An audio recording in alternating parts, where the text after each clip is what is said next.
Good evening, my friends, and welcome back, everybody. I'm T.S., and the last show before Christmas is on the air now from CBS Television here in Los Angeles, California. It is Friday night, the 18th of December, 1998. Claire Selstrom is here tonight. Claire is the young actress who appears in the Smart Beep television commercial, which we have had an awful lot of fun with. And she was kind enough to send a great letter thanking us for showing the commercial, and we thought we'd bring her in and introduce this young lady to all of you tonight. Then the great motion picture director and friend of this program, Quentin Tarantino, is here tonight, and you on the toll-free. You know, this is the last show that we will do at Christmas time in this series, and I'm a little emotional about that tonight. I've often talked about my family here, and I'd like to spend just a second tonight talking about my dad, who's been gone now since 1974. My dad loved Christmas. It was his whole life. He sold Christmas trees, artificial trees, wreaths and ornaments and lights and tinsel and cards and all kinds of Christmas crap for years and years and years out in Wisconsin. And as I've told you, he sold Wisconsin and northern Illinois except for Chicago. And every year around Christmas, he would say to my mom, he'd say, you know, Marie, if they would just give me Chicago, they could take Wisconsin and northern Illinois and stick it where the sun don't shine. Because, you know, Chicago was the big banana in terms of dollars and sales. But my father loved Christmas so much that long after my brother and I stopped believing in Santa Claus, about 7 or 8 years of age, he still kept up the Santa mystique. We'd wake up on Christmas morning and there were always a couple of gifts under the tree, and we'd be having Christmas breakfast, and all of a sudden the doorbell would ring. And my dad would say to my brother or I, why don't you get that? And we'd open the front door, and on the porch was a brand new Lionel train set or my brother's favorite Schwinn bike. He always had a surprise up his sleeve until the very last minute.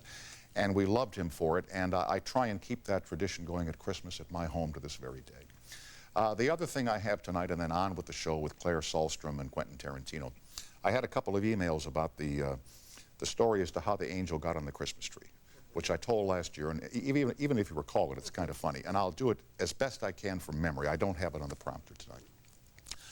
It was Christmas Eve, late in the afternoon, and the snow had turned to rain, so flight that night was a problem, and Santa Claus had a terrible, terrible cold. He was dripping and wheezing and sneezing. Mrs. Claus had been nagging him for a week about the slow work done by the elves. The elves were working slow because they felt their pay was poor. The reindeer were in no mood to fly, bellyaching about the bad weather and the snow, and the phone was ringing off the hook from toy suppliers and crafters all around the world. And Santa's in the middle of all this, and the angel walks in when all hell is breaking loose, and she says, Santa, where do you want the tree? That is how the... You get it, don't you? Huh? Anyway, I thank you all for your kind wishes for the holidays, and I send them back to you 1,000-fold. If I missed answering some email, I'm sorry. If I missed a card or two, I apologize. And if along the way during this past year I have done anything to offend you or make you mad at me, I offer you a sincere apology. It was all done out of either good fun or stupidity on my part, most probably the latter.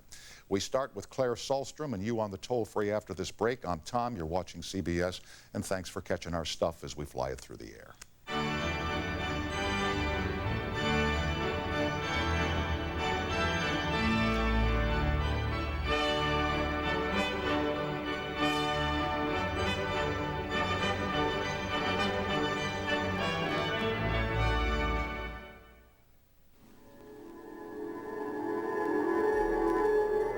I have a fantasy. In the fantasy, there are no boundaries, no walls on my senses. Body fantasies. My skin is perfumed in flowers and fruit from 1,000 gardens. Body fantasies. My arms, my legs are weightless and flawless to the touch. Body fantasies. Body Fantasies by Parfums Decor. Americans love to travel, from the East Coast to the West Coast, even the Midwest. But we don't like spending a lot of money getting around. During the Chevy Make Your Money Count year-end event, you get the best of both worlds. The Chevy Malibu, the car you knew America could build. It can travel up to 100,000 miles before its first scheduled tune-up. And now Malibu comes with low APR financing.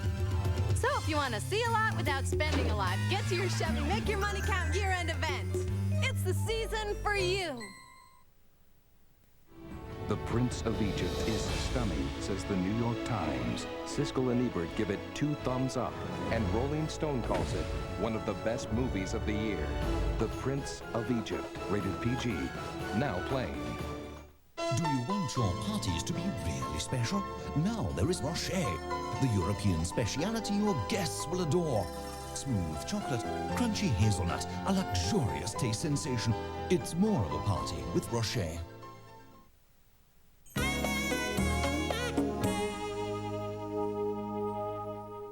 We get really dry skin. Dry, itchy skin. And ordinary moisturizers just aren't enough. For dry, itchy skin, the leading non-medicated moisturizers all fall a little short compared to new Gold Bond medicated body lotion. Only Gold Bond has a triple action formula that replenishes your skin with 3 moisturizers, stops itch with a proven medicated itch fighter, and soothes and protects with dimethicone. With Gold Bond, the dryness is gone. The itch is gone. New Gold Bond medicated body lotion. More than a moisturizer, it's medicated. Can you make a martial arts movie in 24 hours? Cool. Pacific Valley Yellow Pages. Magd Institute, Cass speaking. We're making a martial arts movie. This is Movie Sticks. We need some costumes. How do I put this thing on? Can I help you? We need makeup artists. SV Ninjas never talk. SV Ninjas? Huh? What's this? Drat! A surprise! An ambush! Not with a chair, little girls! Pacific Bell's Smart Yellow Pages. If you can't do it with this, maybe it can't be done. Experts say it's important to eat a good breakfast. I say it's important to eat a delicious breakfast, even if it isn't until lunch or dinner time. Take IHOP's mouth-watering country breakfast. Tender ham served with 2 eggs, hash browns, and 2 country griddle cakes. Only $3.99. Only from IHOP. And you can eat it morning, noon, or night. Whether you're an expert or just a real hungry amateur, anytime's a good time for breakfast at IHOP. You all might remember a certain commercial that got a lot of play here on the Late Late Show. It was for a company called Smart Beep. And if you missed it, here's a replay. I can't believe it. It's my first blind date. Oh, I do it all the time. Really? Woo! You guys meet? Greg, Janice? We sure did. That was stupid. Great. This is Smart, a beeper service for just $1.99 a month. From who else? Smart Beep. Call 1-800-BEEP-199 for other smart stuff, like directions. We've got chemistry here. You feel it? I felt it. All right, Janice. And now here is the star of that commercial, a very charming young lady named Claire Solstrom. Thank you for putting up with our playing this commercial over and over again, and welcome to CBS. It's nice to see you. When you first read for this spot, what was your reaction? What did you think? Oh, I thought it was hilarious. Yeah, it is very, very funny. I thought, like, this is so funny. This is going to make somebody, you know? This is the stuff dreams are made of, you know?